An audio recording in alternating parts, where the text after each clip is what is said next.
네, 지금 이 시각 어떤 모멘텀들이 시장을 움직이고 있을까요? 이 시각 증시 키워드 살펴보시죠. 오늘 큰 폭의 조정장이 연출되고 있습니다. 거래소는 코스피의 매도 사이드카를 발동하기도 했죠. 코스피의 4천선이 깨지고 10만 전자가 붕괴된 가운데 코스닥은 4% 넘게 밀리면서 900선을 내준 상황입니다. 프리마켓에서부터 정규장 초반까지 일부 비만 치료제를 비롯해서 제약바이오주의 순환매가 도는 듯 하더니 9시 10분을 지나면서는 상승세가 소폭 꺾인 종목들도 있지만 일단 일동제약이 15%대 강세, 일동홀딩스가 12%, 한미약품도 1.3% 강한데요.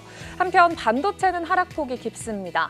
간밤 미증시에서 AI 비관론이 다시 제기되면서 엔비디아가 3% 하락하더니 국내 증시 반도체주 투자 심리 역시 위축되면서 현재 삼성전자가 크게 밀리고 있고 SK하이닉스 역시 하락세가 짙은 모습인데요.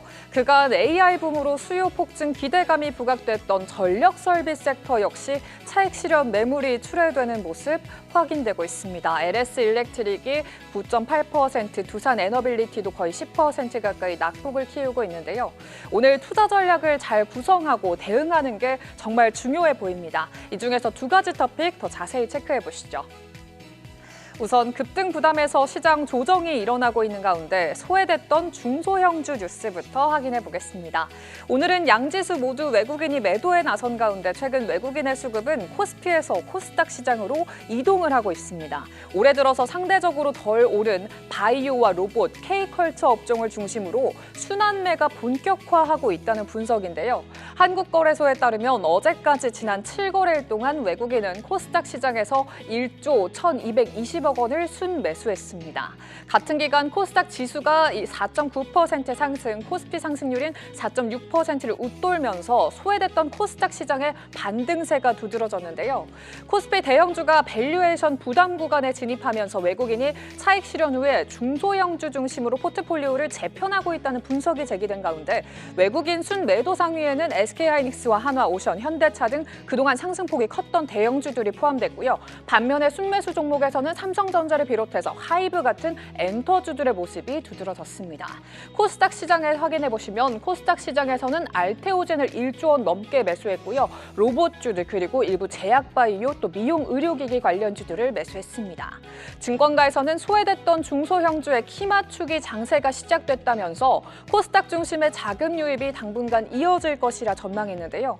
오늘 조정을 매수의 기회로 삼아봐야 할 종목들 어떤 것들이 있을지 잠시 후 전문가분들과 함께 고민해 보시죠. 이어서 먹는 비만 치료제에 대한 기대감이 커지는 가운데 후발주자의 가능성이 열려있다는 소식도 함께 확인해 보시죠. 위고비와 마운자로를 잇는 차세대 비만 치료제의 경쟁이 본격화되고 있습니다. 의약품 시장조사기관 아이큐비아는 최근 보고서에서 차세대 치료제로 다중작용제와 경구형 비만약을 꼽았는데요.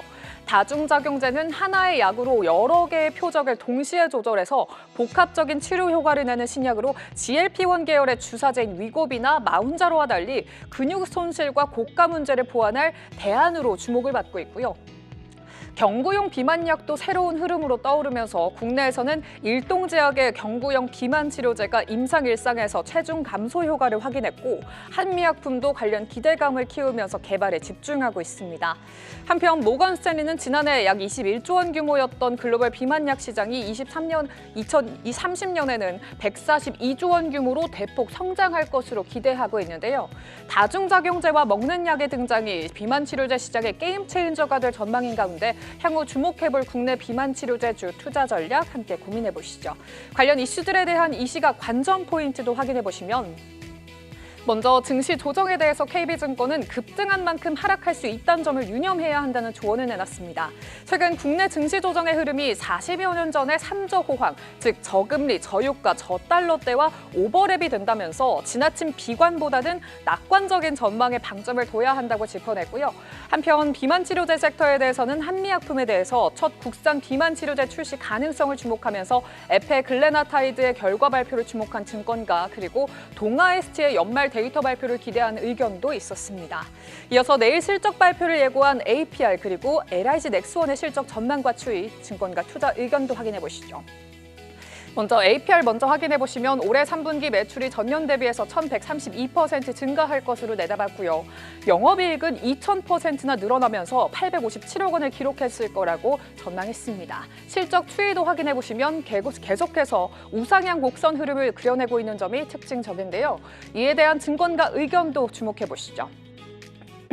증권가에서는 KB증권이 32만 원의 신규 목표가, 삼성증권은 31만 원으로 목표가를 상향 조정한 가운데 업종 내 탑픽 의견과 함께 오프라인과 B2B 시장 진출을 본격화하면서 차세대 성장 동력을 더욱더 확대해 나갈 것이라고 전망했고요. 또 APR이 이달 예정된 MSCI의 11월 정규 리뷰에서 신규 편입될 가능성이 제기되는 점 투자에 참고해 보시죠. 이어서 LIG 넥스원도 체크해 보도록 하겠습니다. LIG 넥스원의 매출은 전년 대비해서 33% 늘어날 것으로 전망되는 가운데 영업이익은 이보다 더 큰 49%의 성장률 기대되고 있습니다. 실적 추이도 확인해 보시면 연중 영업이익이 상고 하저 흐름을 보일 것이라고 예상이 되고 있는 상황인데요. 그리고 증권가의 투자 의견도 체크를 해보시면 오늘 증권가에서는 키움증권이 목표가를 최근 60만 원으로 상향 조정한 가운데 하나증권과 한국투자증권은 56% 그리고 60만 원으로 유지했고요. 주가 약세에도 실적은 컨센서스에 부합할 거라면서 높은 이익 성장세가 기대된다고 밝혔지만 오늘 시장에서는 차익 실현 매물 출회되면서 10%대 하락세 연출되고 있습니다.